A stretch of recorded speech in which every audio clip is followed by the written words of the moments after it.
Good evening to everyone. Thank you so very much, Meeta and all the dignitaries, Her Majesty, everyone for inviting me. I'm a very simple, humble chef. I've been working for the last 14 years as a chef in India, and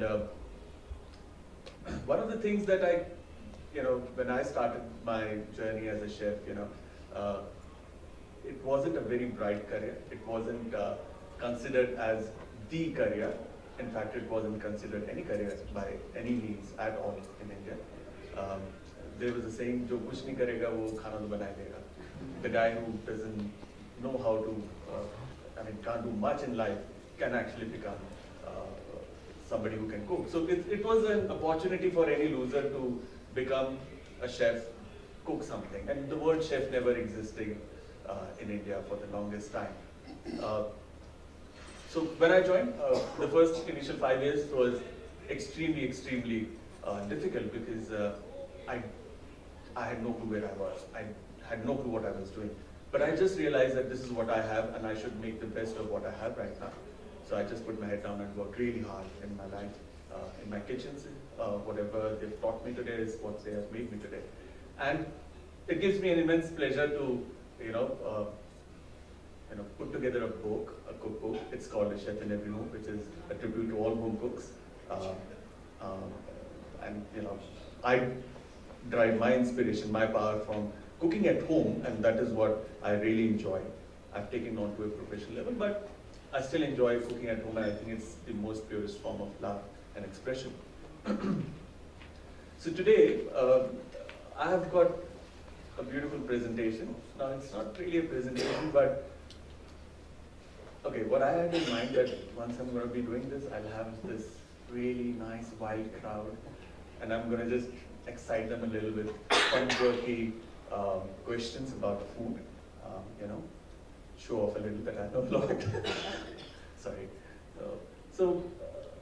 But I think everybody is so well behaved, everybody is so calm, so quiet. It's a very Bhutanese thing, and I'm a Panju, I'm a Punjabi, for me it's difficult to control inside, to just stay so calm for so long, but I'll try and maintain that. But the idea is, with this presentation, I'm going to be asking you a few questions. There'll be a couple of slides.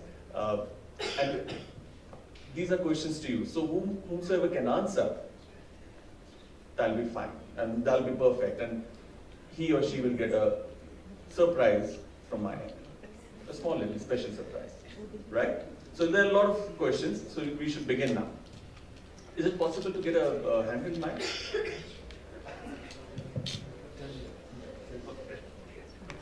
Alright, so all of these questions are about ingredients which we use in our lives. Some of them are completely bizarre, we don't even probably know about them.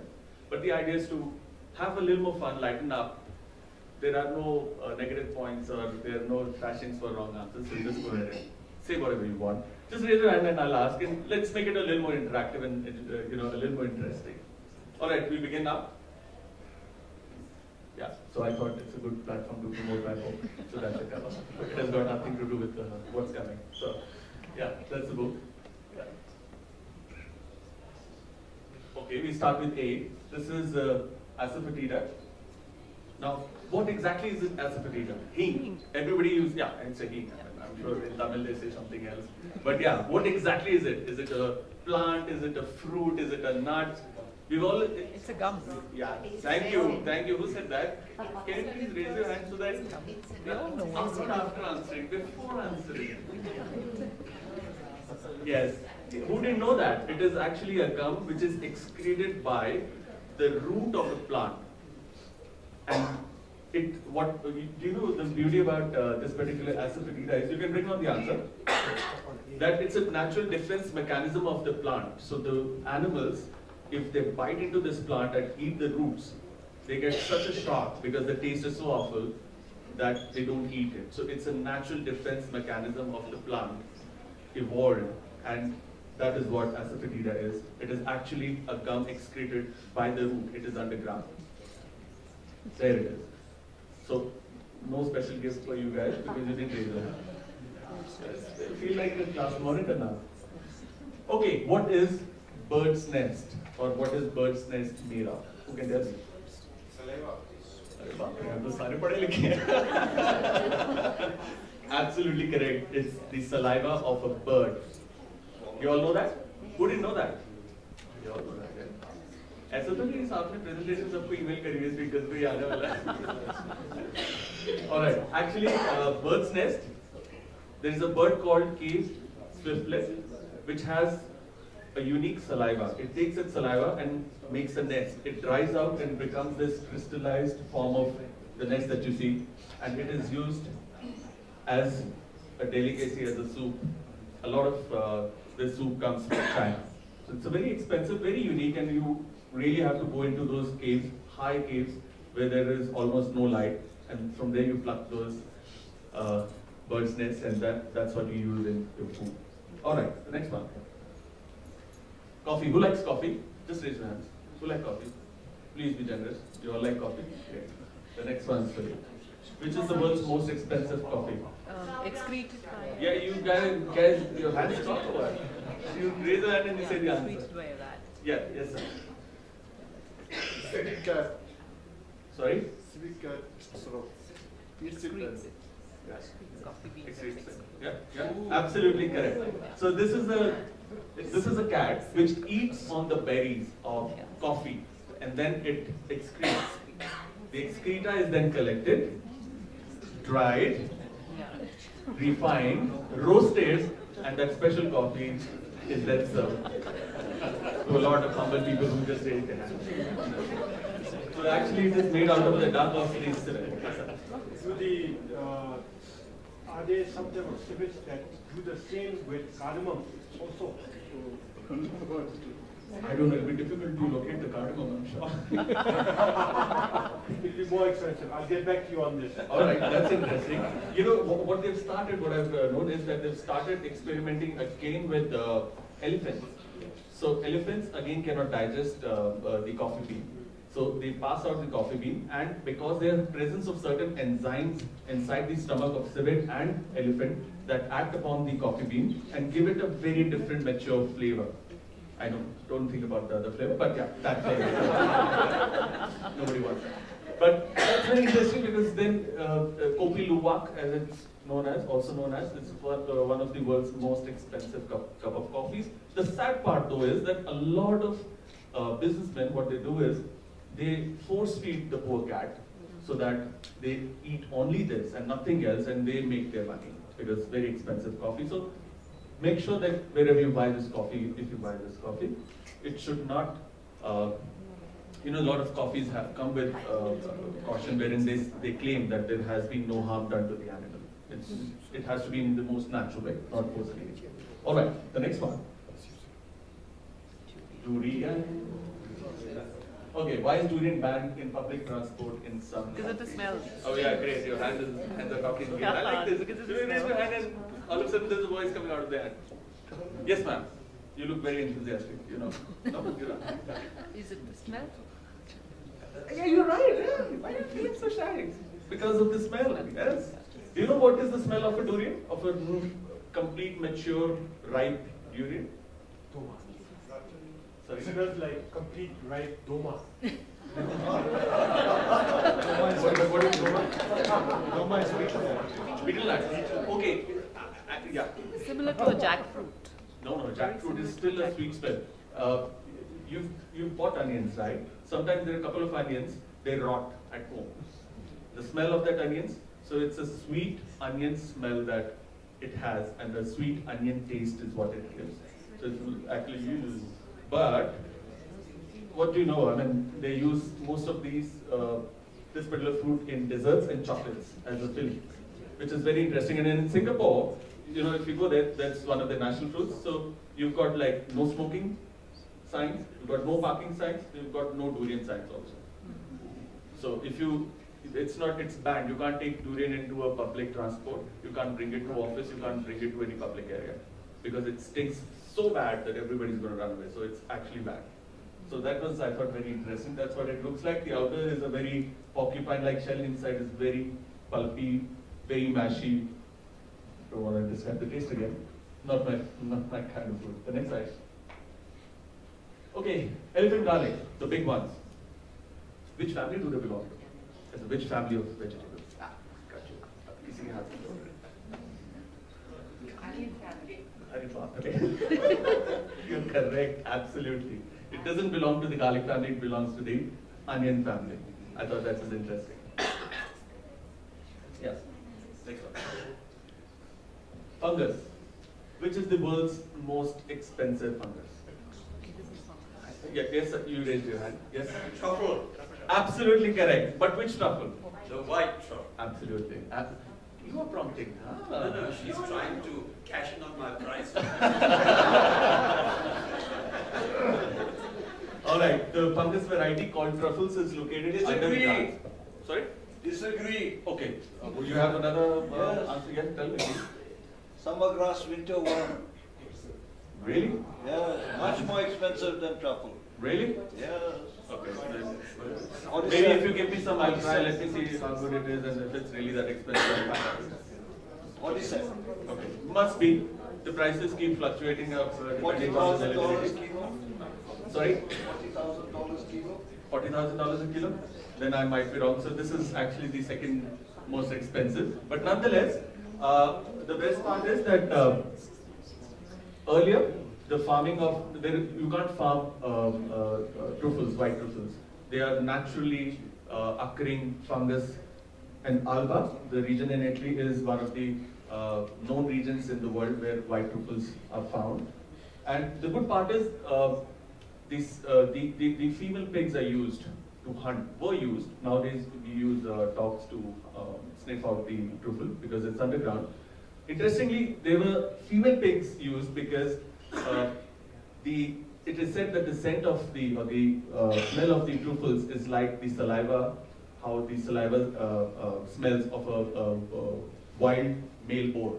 So females gets attracted to that smell. So they would dig around, hunt around and find this truffle. But what they would do is that because they like it so much, they start eating it the moment they find it. So most of the truffles were either eaten or half eaten, and then the farmer need to snatch it. So they started training the dogs, and now this thing has been taken on by the dogs. So they're specialized truffle hunting dogs who do the job. And this is, if not the world's most expensive, but close to that. Very, very expensive.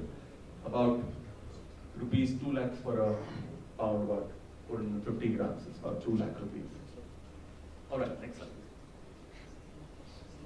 Goji berry. Why is goji berry considered healthy? For a lot of other reasons, but what is the primary reason? It's a very fascinating fact. Sorry? I mean, besides all the other things, yes, antioxidants, but there's a very unique thing which is very, very fascinating. Anyone? Anyone? All right. Actually, the answer is that the amount of vitamin C, which a glass of, an orange has, a couple of handful of those berries have the equal amount. So these berries are very tiny. This is the fresh one. Those are the dried ones. They're very, very small. They're found usually in the Himalayan belt. And these particular berries, couple of them, the amount of vitamin C is equal to having one orange. So I thought it's pretty fascinating. Very, very healthy. All right. China uses a lot of these. Excuse me. Hi. Does it have any other name? I sure would have, but I'm aware of which. There's something called Sibaktan. Is it similar to it or is it the same? I It also wouldn't is know. very rich in vitamins. I wouldn't know, but these berries don't have a surprisingly these berries are not very tart. Not very tart, as in they're barely tart, but still have a very high amount of vitamin C. I'm not very sure whether it's the other name because that's the only name that I know of it. All right, next slide. Is it interesting or is it boring? Should I quit? And we should probably go into some. No, please keep going. If you get, Nobody's joining. Sleep. if you get something to taste of these, will be I will. it will retain our interest. अबे बोला नहीं था छोड़ो. Okay, this is just a fact. It's not a question. Honey is considered as food of the gods, and it is the only food that does not go bad. It does not expire. as a food law, you should have a label which says it expires, but honey is one commodity that never ever expires. Obviously, if you add moisture or whatever, but naturally, it will never expire. It will never go bad. And the interesting part is that to digest this honey, there is a certain enzyme that your body needs to have. So babies, generally below the age of 1 year, they don't have that. So we never feed or never serve honey to a newborn, and which is just the opposite tradition in India. The moment a baby is born, you have to make him, touch a little bit of honey. That's it. But it should be avoided completely. That's my suggestion. Because can I add something there? Angie, please. I'm a surgeon. Yeah. So there's resistant wounds which do not heal. Talking about bacteria, we've actually the decided wounds which do not heal. Put it next to you. Put it next to you. No, I said I'm a surgeon by profession. Some of these mediastinal wounds after bypass surgery they do not heal. So I've actually used honey, and lo and behold, it does. Okay. Cure the wound. Yeah. Fantastic. So And anyone who wants to add into the idea, not that I keep on speaking and tell you, okay, this and that, but the idea is that you guys keep involved, ask something, share your experiences. It's always interesting. With food, everybody's got stories, right? Food is something that binds us all, right? It nourishes. And there is something about food that everybody can talk about. Even less or more, it does not matter. But the idea is you start the conversation, it builds into a bigger conversation. All right, the next slide.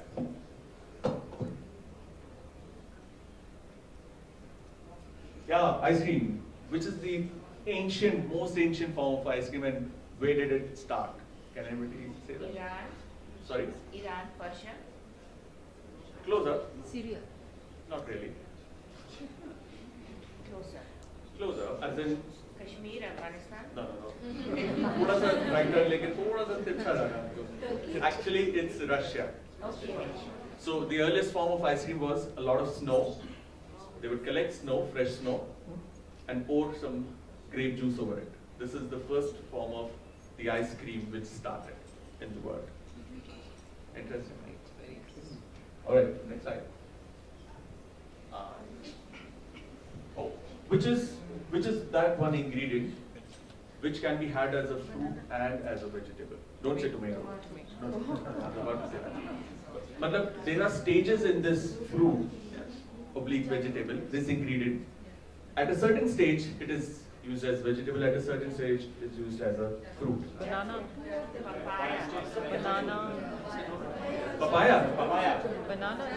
Or Jackfruit. jackfruit. Jackfruit is actually the right answer. So when this particular ingredient is raw, the image below, it is used as a vegetable. When it's dried, it's used as a fruit. All right, next one. Kiwi fruit. Where does kiwi fruit come from? New Zealand कौन बोला? उनका national fruit है गलत है जी. It's an acquired fruit. Anyone?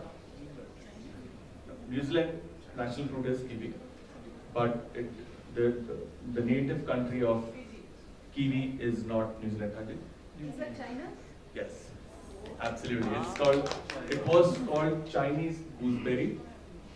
When the first plantations came to New Zealand, they started growing it, but nobody would buy it.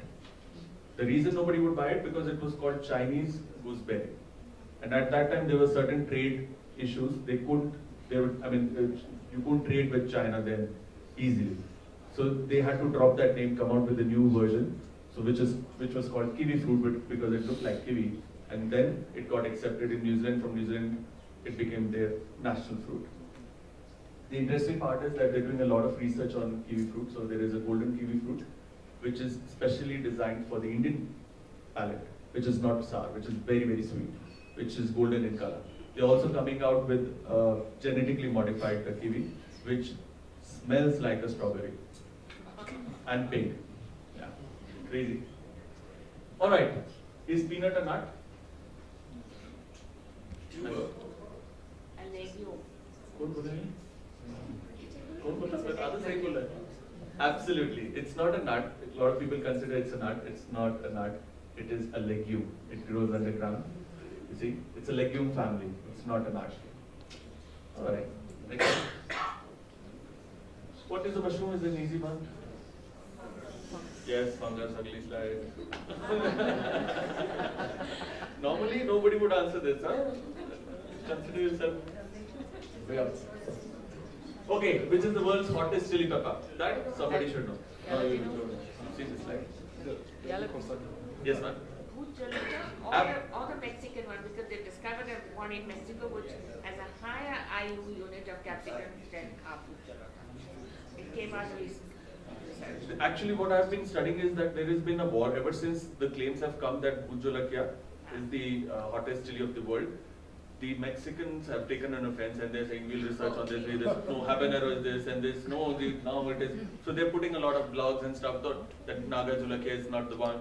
This chili is the one. So I don't know. I still believe and want to believe it's the world's hottest chili pepper because there has been no official claim up till now.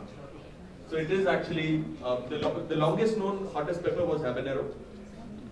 And now Bhut Jolakia is actually 3 times more spicy. And it is the world's hottest chili. It is native to Assam, India. And a lot of these chilies are being exported, is what I've understood, to make biological weapons. And something like to use for defense in terms of dispersing the crowd. So water cannon is one, chili pepper, this one is again being developed for the same reason. Interesting. Chili as a weapon. Oregano, yeah, it's a fact. It's a popular herb that we sprinkle, but it's a very, very rich source of antioxidants. And blueberries were always considered as a very high source, and still are, very high source of antioxidants. Oregano is far, far ahead, almost 4 times more, but you've got to use it fresh. That's the trick. And you don't have to overcook it. That's the trick. So use it fresh. It has got a very high amount of antioxidants and considered to be a very, very healthy herb. So we've always talked about tulsi or basil as something that purifies, has a lot of medicinal properties. But oregano is again a very, very exciting herb. Which Next family time. does it come from? I'm not there. Tell me. Oregano, which family does it come from? I don't know. You know, some people say it is part of the basil and mint family. That's what I was asking. Could be. I still see, oregano, the closest flavor, if you've had ajwain ke patte, it's very similar. Very similar. It's just that ajwain ke patta is a little more pungent, and this is a little more mellow. So I don't know if it mint leaf maybe because mint is a very delicate leaf. I don't know. This is still a little more stiff. You can break it. Pineapple. Okay. Which family of fruits pineapples belong to? Citrus. Okay. And is it like an apple family? It's a pine family? Is what I meant. Cactus family. No. No, because of the leaves.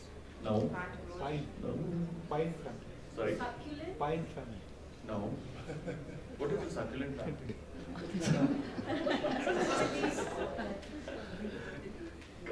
What is succulent family?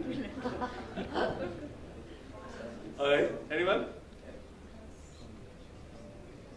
Take a wild guess. Really wild. No, oh wow. That's really wild. It belongs to berry family. Berry. Very family. Yes. So if you look at a pineapple, it is actually a cluster of berries which come together, held by a stem that runs through them. So pineapple is a berry family. It is not an apple family. And the word comes from Spanish word pina and the English word apple. It has got nothing to do with pine or apples at all. So that is interesting. Hello. Next. Beautiful lady. Have you to leave? All the best. Giggling. Food fact, quinoa. It's very, very high in protein. Quinoa is a grain-like crop grown for its edible seeds. Quinoa is a magic crop is what it said. How many of you know quinoa? Yeah. Sorry? So they have that instead of rice. Yeah, you've replaced it with rice. So it's actually very, very high in protein. It's a grain, it's a crop which is small like a lentil, looks like a lentil. When you farm it, you have to remove the outer husk, which is very bitter, very bitter. I mean, you can't imagine, it's really bitter. Once you've removed it, what you get is this small grain-like thing, and onto the extreme right, if you see, that is something which is quinoa, which has been steamed. And you have it as a salad, or you have it like a rice. Extremely, extremely nutritious. They also make cakes out of it. Yeah. They grind it, it's a pretty awful heavy cake. Yeah, it is. All good things, healthy things are awful. Most of them. All right, red chilies. Are chilies native to India? If not, who got them to India? I mean, you can't imagine an Indian meal without chili. Can you? Portuguese. Anji? Portuguese. Mexican.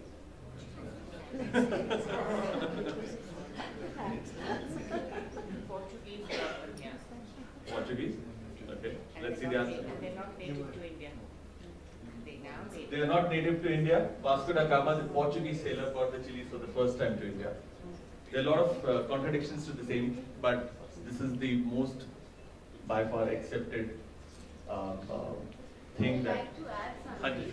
You know, we were traveling to Lisbon, and I asked for them for red chilies, and they did not understand what red chilies are. So from next time onwards, you know, whenever I travel to Europe, I usually carry red chilies with me. That's one again amazing fact. The guys pretty much who bought red chilies to India, they don't use it probably or don't have it in their country. I don't know. Could be. They don't call it red chilies, yeah, correct. They call it pimentos, yeah. Yeah. All right. And then imagine 1400 सन जो भी लिखा था उससे पहले there was no chili in India. And at that time, what would be the food of India? So you know, this is an interesting fact that food is like a living organism. It evolves with every generation. It evolves. So let's say, and the best example is that what I consider the best food is maa ke haath ka khana, what my mom cooks, and that's the authentic. And I'm sure when she was cooking in her younger days, her mother-in-law would say, "Tenu to kuch nahi aata. You don't know anything. This is not how it's cooked. This is how it is." हमारे ज़माने में तो वो होता था. We used to have this. And उस मेरी grandmom की जो I'm sure her mother-in-law would say, "No, that's the authentic." So, and my wife here, she doesn't cook authentic. She cooks pastas and pizzas. So for my child, maa ke haath ka khana is going to be pasta and noodles.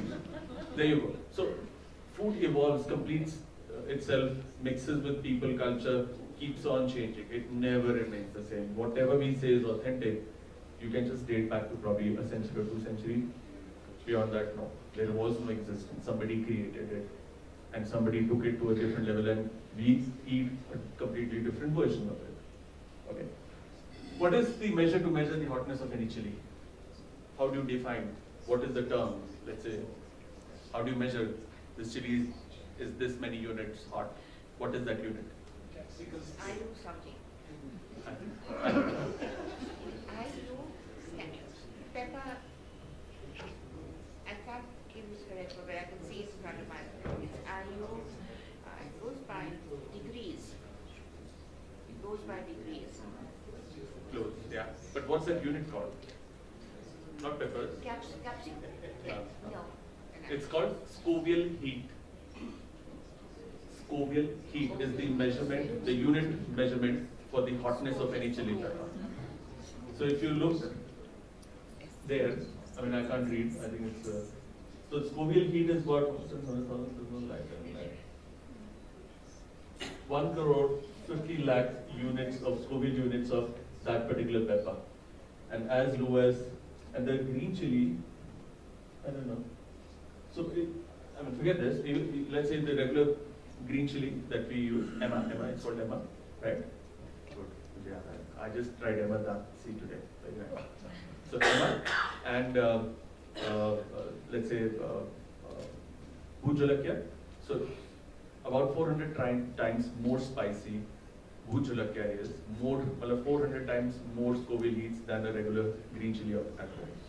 So that's the difference. So that's the Scoville heat. That's the May I measure. ask a question? Anji. The heat of the Scoville heat comes from the seed or from the white stamen or the white stem inside the chili. Always the seed. It's a stem that has the pepper and it passes on to the seed. So the stem always retains that, but the seed, because it is in a very compressed dried form, always has the maximum heat. In the raw form of eating a green chili, ज़्यादा मिर्ची सफेद में है या seed में है? Almost the same, because the stem holds the spiciness, and from there it travels to the seed. The flesh, outer flesh, is more or less not that spicy. It's always has the pep. You know, that's the interesting part. The hotness comes from the seed or the inner stem. The outer crunchy shell has a flavor and taste. So, you know, green chili has a taste, red chili has a taste, like red capsicum, a red pepper, or any other pimento has a particular taste. In order to understand that taste, eat just the shell, the outer. And that is the citrus, juicy shell that gives the taste. So, Emma, that's it. I figured out the seeds are very weak, they're not very hard. That's why you feel that good taste of chili and you enjoy that, you keep on eating. You can't define that chili ka jo fragrance or taste aata hai. But, you know, that's very interesting. Next one. Tomatoes. Where are tomatoes originally from? Yes, sir. I think we have just skipped the chili part. Why is the red chili called red? Is it, I mean, all chilies, I think they grow up green. Is there a special red chili that blooms out only red? There are certain chilies which grow red as well. There are certain chilies that grow yellow. So we've got yellow chili from Andhra. Yeah, it's a specialty chili belt. So they've got yellow, which is almost yellowish orange. So there are different colors to the chili pepper. So there's no one color. There are chilies which are green and then turn into red. So there are various chili peppers around the world. There are some really dark purplish peppers as well. So there is no one color to a chili. Mexico. No. Brazil? Brazil? British? No. वहाँ पे तो लाल टमाटी ना हो रहा है. पर बात करते हैं टमाटर. China? No. All right, let's have the answer. Right? Comes from the Americas, and the best part is it came to India only in the mid 1800s, and there is evidence on food, few of the recipes of popular curries that we know of, which used no tomato, no chili, and had this long pepper. Pipli bolte hain. It's a long pepper, very very spicy. It's south of India has a lot of those. That was predominantly used. Saring agent usually was yogurt. So old milk kept formed yogurt, sour was used for saring the curries, most of it. So there was no tomato. So imagine butter chicken never existed. By the way, butter chicken is a restaurant dish. It was never authentic or Punjab as the claim no. It was invented like many other dishes in a restaurant. Next. Why is this fruit called ugly? It's called ugly or ugly. Why? Because of the skin and the bitterness of the skin. No. Then? Because it looks ugly. It is actually the truth. Ugly or ugly is the name of this fruit, which is from Jamaica, which is a hybrid variety between a tangerine, grapefruit, and an orange. It is called ugly or ugly because it looks ugly. It's as simple as that. Ugly, then. Okay, what is balsamic vinegar? We all know balsamic vinegar. Some place or the other, we've tried balsamic vinegar. What is balsamic vinegar? Ma'am आप मत answer दीजिए, हम बाकियों को मौका देंगे. आप जिस तरीके से सोच रहे थे मतलब आपको आंसर आता है. बेचारों को मौका नहीं मिलता. You remind me of my days in my school. I was so slow that I was about to get to the answer somebody else would say, and I was like, okay, you know, backbench is for me. Okay, what is balsamic vinegar? Anyone? Wine vinegar from Modena. From? Modena. Absolutely correct, sir. You are from? Where are you from? Close by, Switzerland. Yeah, you know that. Balsamic vinegar is an aromatic aged vinegar produced in Modena and Reggio Emilia, province of Italy. It is made from concentrated juice or must of wine of Trebbiano grapes. Must is once you've pressed the grapes, whatever is left after the juice, the mash is called the must. From there, you take on, ferment the same, and vinegar is formed. And a traditional balsamic vinegar from these two regions is a very, very expensive and a fine vinegar, anywhere between 12 to 25 years of maturing time. So a nice black label is 18 years, 24 years, blue label like 9 years. This is somewhere there. 12 years to 25 years is a long, long time, and it's a very matured, evolved vinegar. Very expensive. But you've got balsamic vinegars of the world all around. I mean, they're not from that particular region, so they're cheap. They're cheaper versions. Next one. Why are wine bottles never a clear glass? Have you ever noticed there is never clear glass? Never, no wine. Almost dark to pale hues of green and yellow. Yes, sir, you know the answer? No? Then you will see the sediments. नहीं sediments तो कोई बात नहीं. वैसे हाँ ये भी है sediment लोगे तो लोग खरीदेंगे नहीं.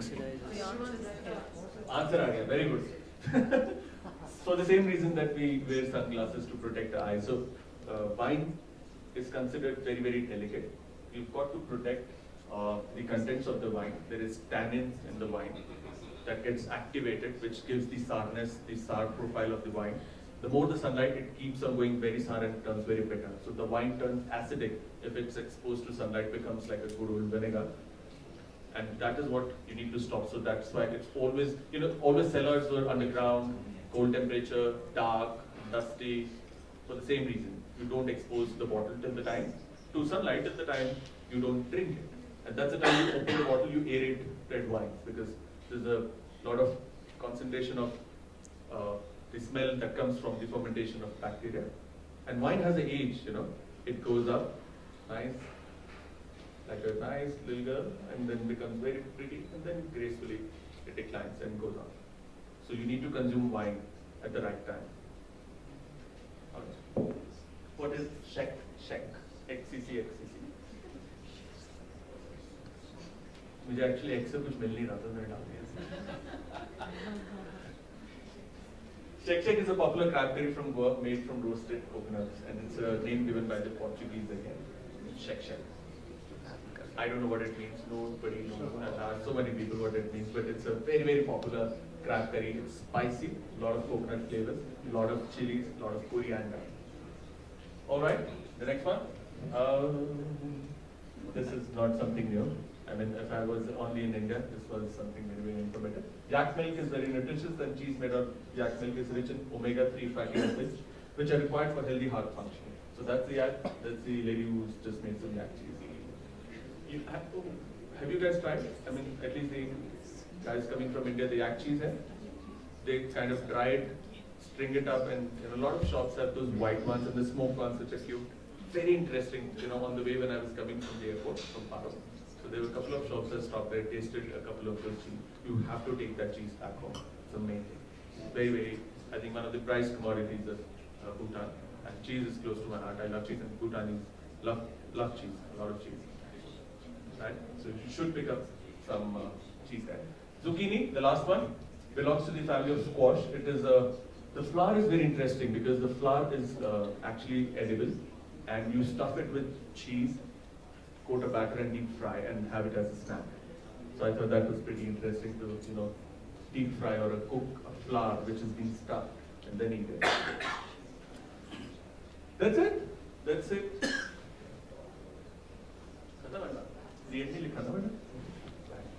Alright, that was it. I hope you guys enjoyed as much as I did.